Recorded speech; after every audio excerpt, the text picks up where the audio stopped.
Ayan, isang mapagpalang umaga po sa bawat isa. Morning po. Morning. Ayan. Masagana ako ba? Tayo ay, nag-feel po ba natin na masagana tayo this day? Amen. Amen, di ba? So, ganito ay bago ako ulit mag-start, nice ko ulit magtanong. Kasi, actually, ang topic ko today ay Swedish ko siya. Dati ako nasa Ecclesiastes, pero ngayon mas tingin ko ay mas akma ito ngayong panahon. So, ngayon, may tanong ko, sino po sa atin ang nagbigay siya sa iba? Pero after nun, sobrang galak yung kanyang naramdaman. Amen. Sure kayo? Amen. Amen. Pangalawa, sino sa atin ang kakainin na lang ang kanyang ibibigay, ay ibibigay pa niya? Kakainin na lang niya, ibibigay pa niya. Naranasan na ba natin doon? Amen. Sure po kayo? Amen. Praise God. Pangatlo, sino sa atin dito ang nakakondisyon yung isip niya o yung bukas palad na magbigay? Pero later, yung alam niya, bukas palad take note yung bukas palad. At nag-leading ito sa kabutihan. Then, afterwards, meron siyang hidden expectation in return.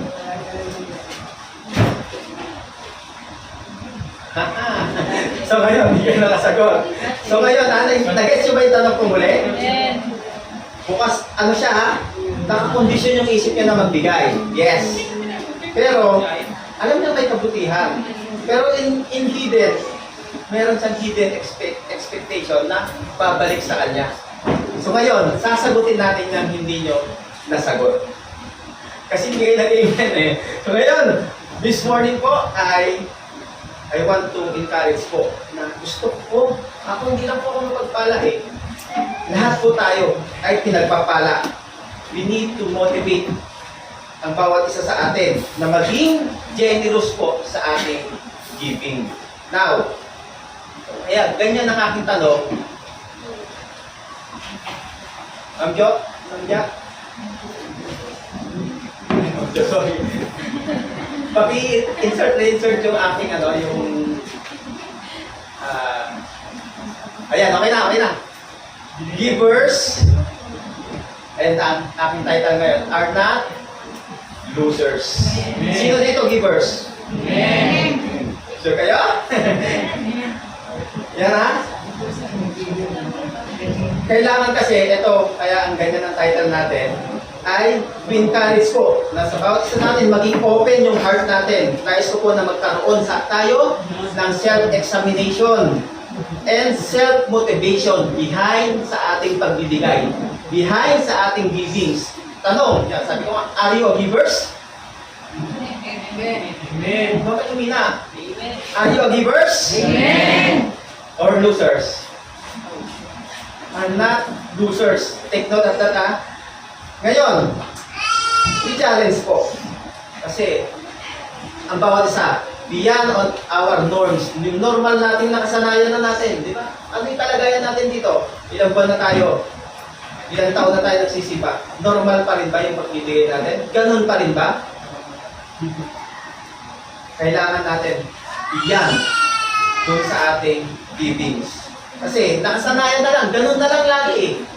Kaya kulang tayo. Alam natin yung ating mga resources, mga kailangan, pang pamilya, pang personal, pang simbahan, ay nakaakma dito sa ating pagbibigay. Diba po? Kailangan natin maging ready. Ready na kayo? Amen. Ready na ba tayo sa pagbibigay? Amen. Amen! So yan. Pangatlo, kasi alam niyo ba yung kantang magbigay tayo sa Panginoon, tayo ay magbigay, ibabalik, sisi, bigyan at umaapaw. Ayan po yung ibig sabihin ng ating passage today. Luke 6:38, di ba sabi dyan, give and it shall be given unto you. Good measures, pressed down, siksik, sabi na. And shaken together and running over, umaapaw. Amen? Shall men give into your bosoms, or with the same measure that ye with it all, shall be measured unto you. Sa Tagalog, mas maintindihan natin. Diba? Magbigay tayo upang bigyan din kayo ng Diyos. Ibabalik sa inyo ng sobra-sobra, umaapaw, at ang ibinigay din nyo. Sapagkat kung paano ninyo kayo magbigay sa iba, ganoon din ang pagbibigay ng Diyos sa inyo. Naniniwala ba tayo dyan? Amen. Alam niyo po, sabi nga, if we live to give, God will see to it what we receive. Take note. If we live to give, God will see to it what we receive, that we receive. Amen? Hahanapan ka talaga ng Diyos ng paraan para ikaw ay makareceive, makatanggap. Amen. Kasi once na nagbigay ka, ganun ang principle ng Panginoon. Pero ito pang isang principle ng Panginoon. Sabi niya, but if we live only to get, ano naman nangyayari? God will see to it that we lost.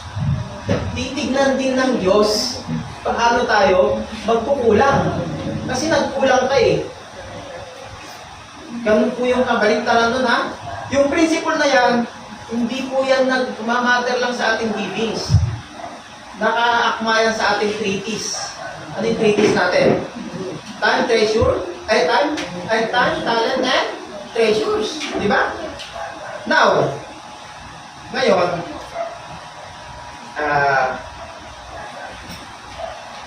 yung shall na yan, ano yung nakagulit ng shall? Sa King James Version daw po ay meron sinabi si Pablo na kung susuriin natin mabuti yung shall, saka sa King James Version ay nagsasabi din na sure.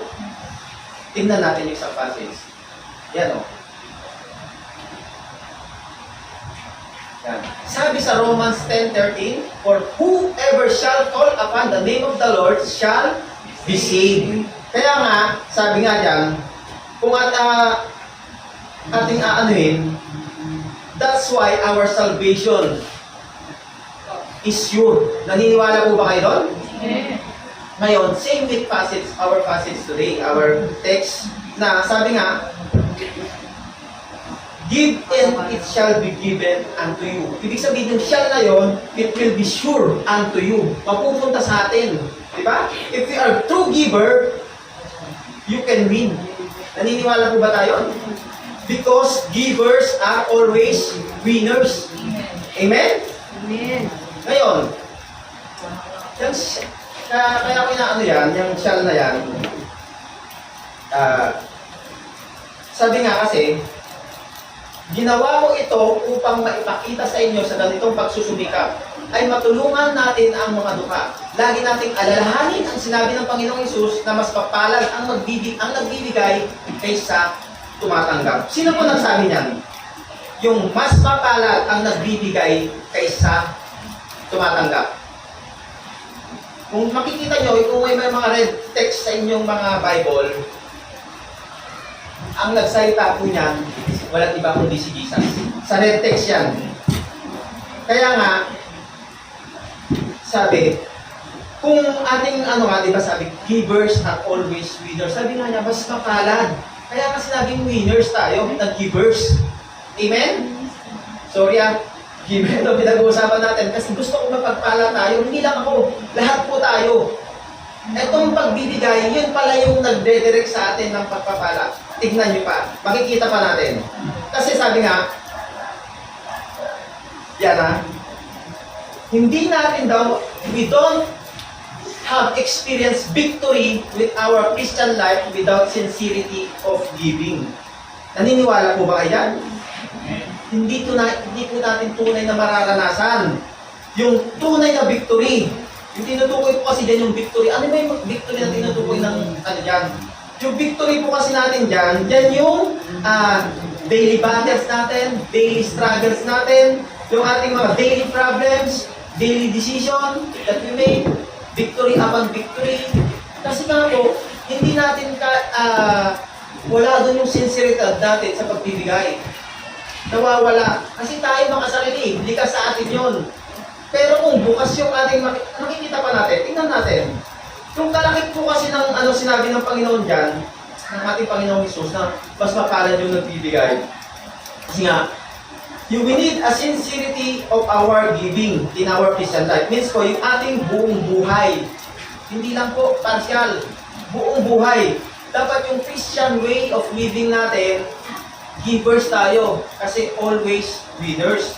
Ngayon, gusto ko pong i-share sa inyo yung concept po ng ating giving. Ano ba yung concept pag sinabing concept?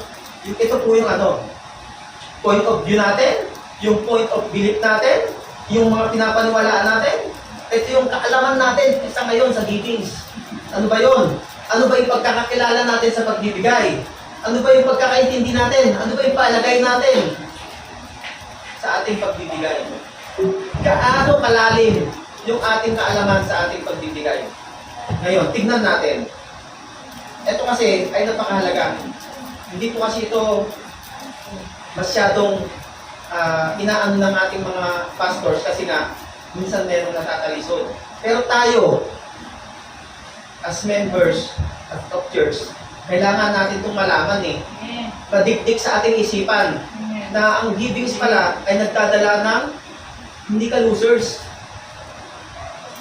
Kaya, ano yung title natin kanina? Givers are not losers. Tignan niyo po, paano siya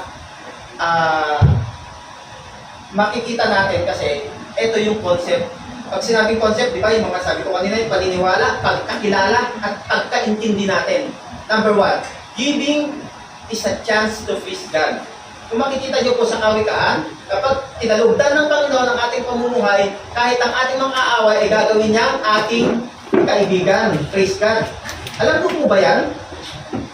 Pag sinabing ganyan, ibig lang po sabihin yan, righteous life disarms opposition. Ibig sabihin, hindi lang po sa paraan ng pagbibigay, lahat po ng aspeto ng ating buhay dito. Nakaano po siya, nakaangkla yan.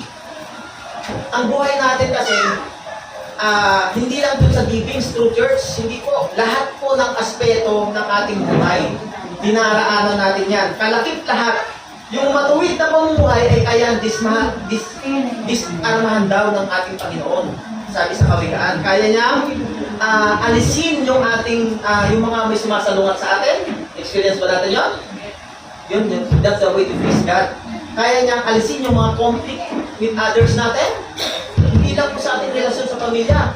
Relasyon natin sa pagbuuan ng ating ginagalawan araw-araw. Yung conflict daw natin, yung pag-disapprove daw po ng iba, naranasan natin yun, di ba? Nadi-disapprove tayo, parang hindi ka tanggap, hindi ka bilong dito, out of place ka. Kaya gawin ng Diyos na pawiin lahat yun, alisin. At meron din daw mga contradiction. Meron din contradiction na kaya disarmahan ng Panginoon. Kaya niyang tanggalin lahat ng merong objection sa'yo. Napaka-bigat, napaka-bless natin, di ba? Once we are givers, yan yung mga kapalit. Lahat, di ba? Once we practice po kasi yung giving natin, na maayos nakikita rin daw po yung ating goodness. Kasi nga, once na yung goodness, ay yung givings natin ay gumapaw, nagkakaroon tayo ng goodness to others. Ano ba yung goodness na yan? Nakakapagbigay mo ng charm sa iba. Nakakapagbigay na, ano yung charm? Di ba parang nakakahalina ka, nakakaakit. Di ba? Gets po ba natin yun? Amen. Kasi nga, meaning po, sa pamagitan ng pagiging giver natin, yung kaligtan ng Diyos ay nakikita rin po sa atin. Alam niyo po ba yun? Kaya nga napipis ang Lord dahil doon sa ating pagbibigay ng ayos. Parang ang lakas-lakas ng hatak natin lagi sa iba. Amen po ba? Nakaranas tayo ng gano'n, di ba? Meron tayong kapatid na alam yung giver. Parang iba yung nag-stand out yung taong yun. Imagine nyo yun, ganun na pagiging pagbigay natin. Ang Diyos ang nagpapala sa kanya. Para siyang, inaangat ng Panginoon. Napakasarap kasi nga, napipili ma-please ang Panginoon. Hindi ikaw. Hindi sa'yo yun. Sa Panginoon ang gumagawa. Di ba? Tignan po yung pag-aalala natin, ganito, dumating na ba tayo sa point na yung pagbibigay natin ay, hindi ako nakapagbigay, hindi ako nakapaghulog. Nagkakaroon na ba tayo ng guilt feeling na gano'n? Dumating ba tayo sa puntong gano'n? Di ba? Sana gano'n tayo. Kasi nga, givers are not losers. Amen? Amen. Kasi mas binibless na ni Lord yung mga karakter na gano'n. Diba? Kaya, sana wala kang ibang ginusto kundi ma-please lagi ang Panginoon. Amen po ba? Pangalawa, giving is a challenge to prove God. Bakit? Alam mo po ba, sa Malakay, di ba? Common na ito eh. Common ng verse yan. Pero sabi niya, subukan ninyo ako. Ganyan lagi, test me. Sabi niya sa Malakay 3:10. Di ba? Ang Panginoong, subukan ninyo ako, ang Panginoong makapangyarihan. Dalhin ninyo ng buo ang inyong mga ikaw sa bodega ng templo upang may pagkain sa aking templo. Kapag ginawa niyo ito, padadalan ko kayo ng ulan at ibubuhos ko ang sobra-sobrang pagpapala. Grabe, di ba? Now, meron po tayong, para mas makumbinsi kayo, tignan natin. Meron po akong halimbawa, tingnan natin yung biblical truths about tithing mula kay Abraham pa lang. Para makonvince talaga kayo. Gusto ko po kayo makonvince ng totoo, galing sa puso. Yung biblical truths about tithing ay nagsimula pa lang po sa buhay ni Abraham. Anong ginawa ni Abraham? Diba? Ayan po yan ha. Mula kay Abraham, sinimulan na yan. From Abraham comments it sa Genesis 14, 18 to 20. Hindi ko na po nilagay. Sumunod kay Jacob. Jacob yan, yung wala kay Abraham 400 years before the law yan ha. Before the law, take note. Kay Jacob din, ganun din. Kinontinue niya. Before the law din yan. Ngayon, Moses, ano sabi diyan? Commanded it. Kinumanda ni Moises. Amen? Ngayon, under the law. Yung kay Moises na yan is under the law na po. Pangapat, kay Malakay. Yan yung, ano po kanina, challenge. Malakay 3:10. Kay Malakay, na po, we challenge. Sina-challenge na tayo ng ating Panginoon na magbigay. Kasi nga, during the law na yan. During the law. Take note ha. Ngayon, Jesus commended it. Anong ginawa ng Jesus? Di ba? Mas papalad ang nagbibigay. Pinuri niya. Jesus commended it. Pinuri ng Panginoon kung ano yung pagbibigay natin. Makikita niyo mula Genesis to New Testament ay meron na po yan. Di ba? It is more blessed to give than to receive under the law and under grace. Kung makikita natin, thus ay believers. Sino yung believers na yan? Tayo yan. Hindi nakasama sa sa graph. Tayo as believers, daw po, kailangan po natin sumunod, conform it. We need to conform. Sumunod daw po pala tayo under grace, under our faith. Amen?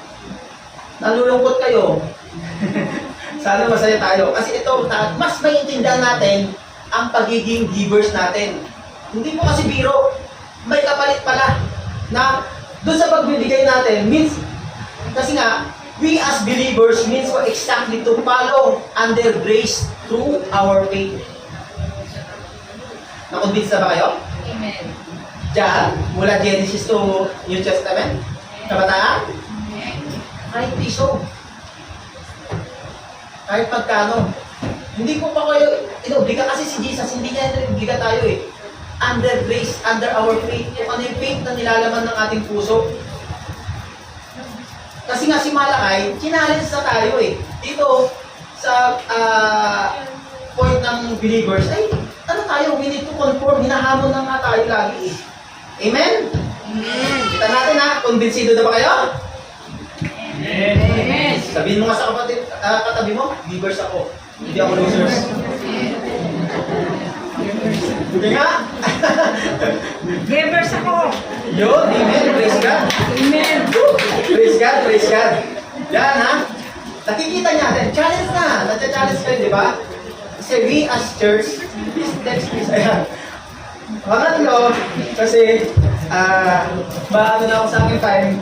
Pangatlo, ay giving is a confirmation of a proven growth being a child of God. Ayun, alam mo po ba, nang si Paul ay sinulat niya yan nung sa Corinthians ay isang encouragement to. Isang encouragement. Kung susurin po natin yung context, ito ay extraordinary kind of givings. Alam niyo kung bakit? Nung sinusulatan ni Apostle Paul ang taga-Corinthian ay hinalimbawa niya ang Macedonian Church. Ano yung Macedonian Church ngayon? Yung Macedonian Church daw kasi noon, sa panahon natin ngayon, yan yung Greece. Di ba napakayaman ng Greece? Mahirap po. Noon daw po, nung panahon ni Paul ay sobrang mahirap po ang Macedonia. Napakahirap nila. Pero despite ng kanilang kalagayan, naging generous sila. Naging generous giver sila despite ng kanilang poverty and hardship. Challenging, di ba? Napaka-challenging. Tingnan niyo po. Na-amaze si Paul doon sa Macedonian Church kasi nagbigay po sila despite ng kanilang limitations. Nagbigay sila sa abot ng kanilang magagawa. Kaya nga, makikita po talaga yung ginawa nila ay nagpakita ng na hindi daw, yung pagbibigay daw nila, hindi nakadepende doon sa ability. Di ba nakita niyo yung women's, yun sa, yun naghulog ng 2 barya. Hindi tinitingnan ng Diyos kung ano yung karunungan mo, abilidad mo. Ang tinitingnan ng Diyos ay ating puso. Kaya nga, nagbigay din po daw sila cheerfully, with joy. At nagpakita po ito ng joyful act and love and service nila sa iba.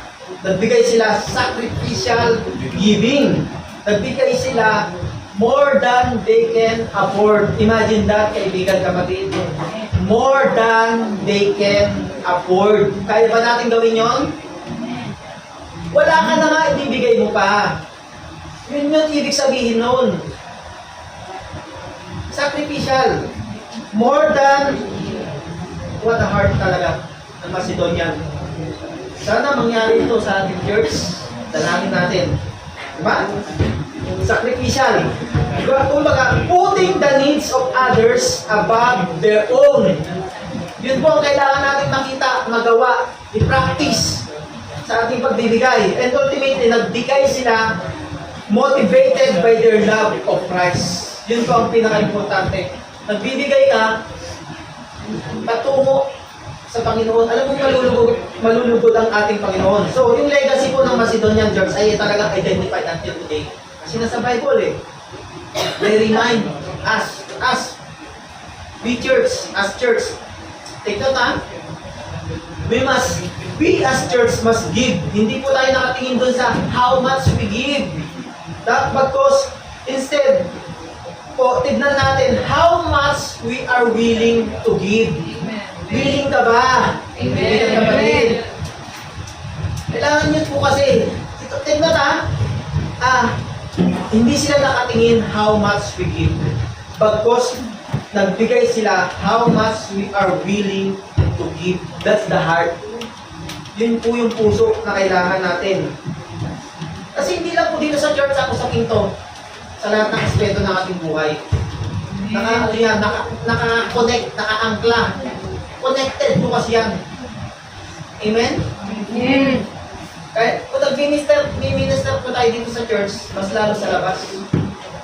Ganun po yun. Dahil po sa bandang dulo kasi napakatamis ng gagawin ng ating Panginoon.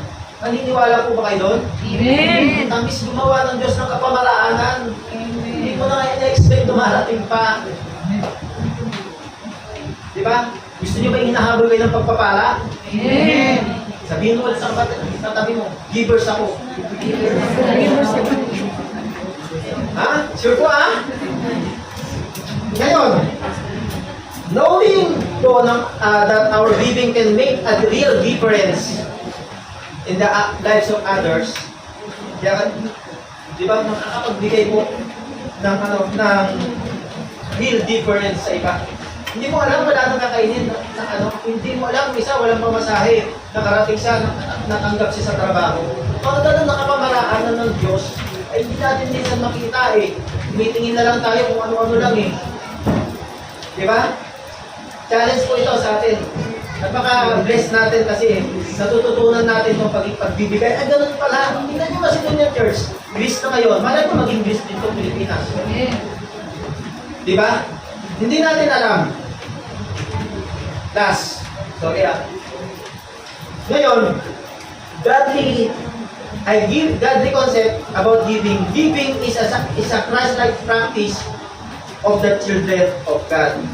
Ngayon, dito sa Pilipos po kasi, ay, kung ating makikita, yung character and attitude na dapat natin i-practice daw po, yung i-imitate natin yung Christian living natin, dapat we conform, sumunod tayo palagi.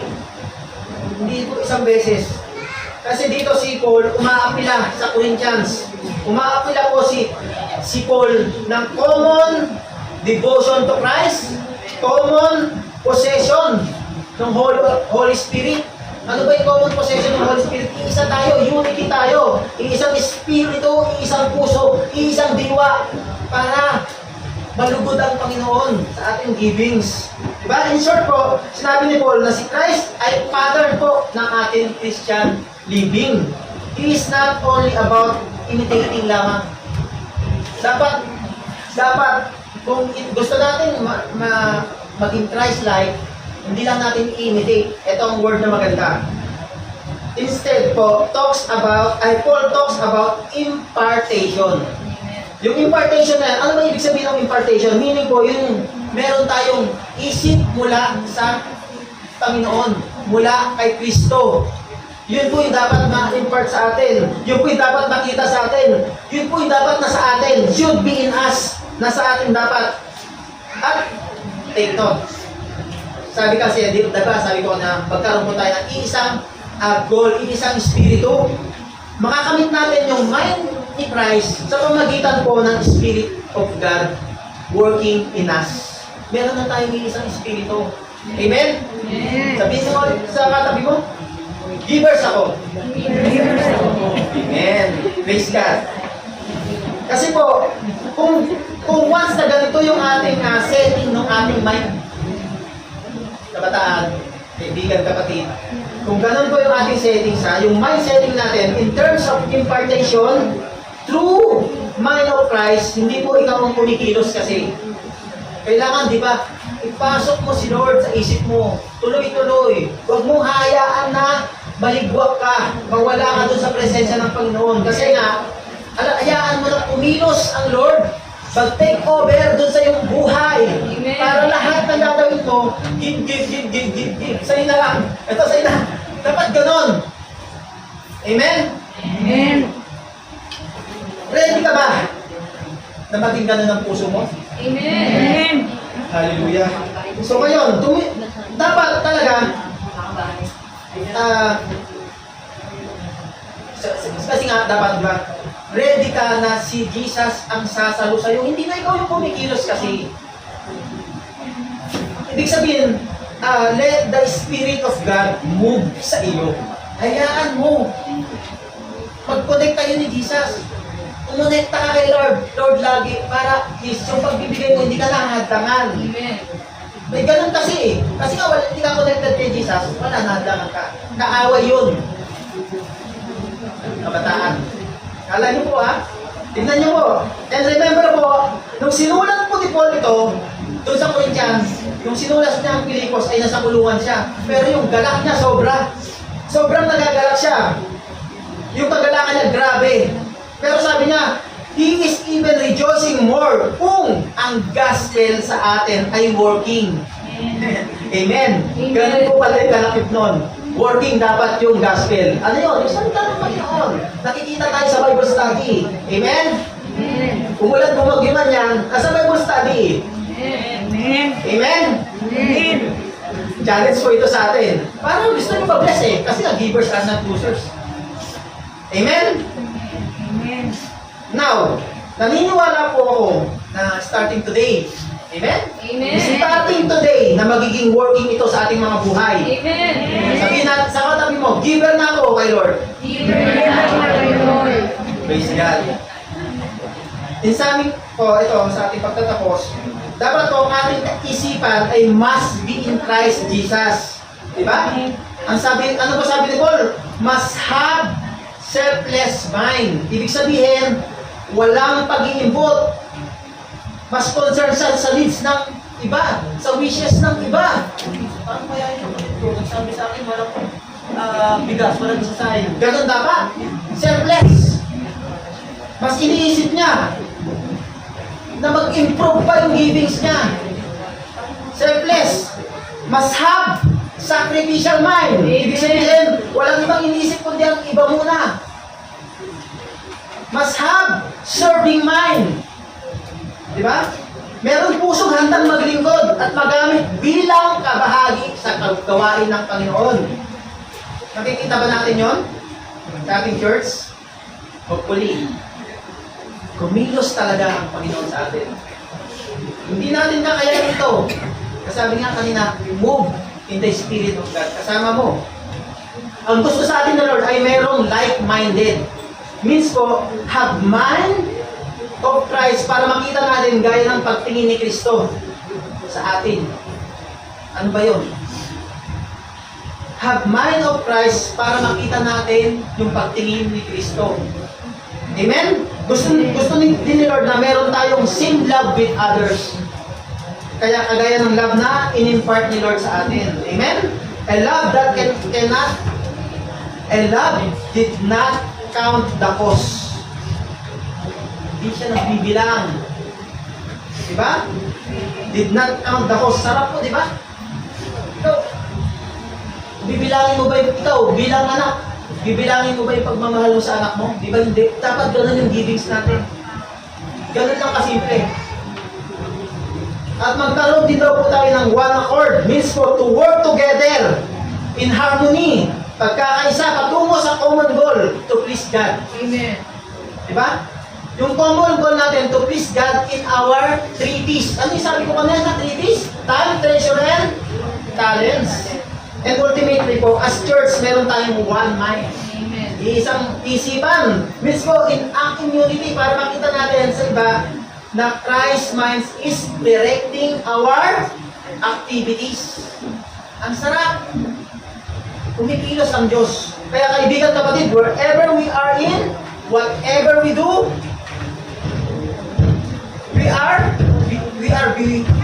are to be one with the Father. Kailangan natin maging isa sa ating Panginoon. Para yung givings natin, ang purpose niyan ay madakila ang Panginoong Jesus sa ating mga buhay. Ang sarap, di ba? Amen. Challenge mo yan, kaibigan kapatid. Sabihin mo ulit sa katabi mo, givers are not losers. Amen. Praise God.